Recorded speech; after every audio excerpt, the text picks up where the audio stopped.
Phrasal verb.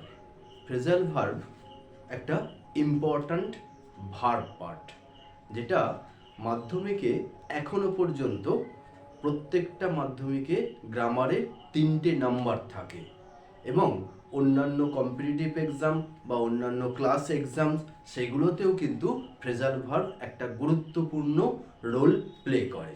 এই phrasal verb কিন্তু আমাদের জানতেই হবে। অবশ্য এটাও বাধ্যতামূলক যে ফ্রেজাল ভার্ব কিন্তু কোনো রকমভাবেই কঠিন নয়, এটা খুব সহজ।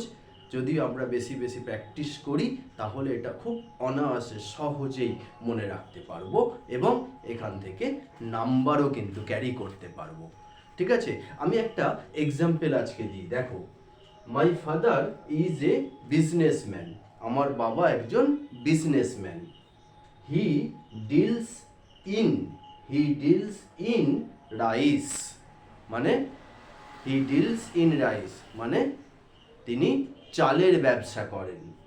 বাট কিন্তু ডিলস ওয়েল উইথ বায়ার্স, কিন্তু বায়ার্স ক্রেতাদের সঙ্গে ভালো ব্যবহার করেন।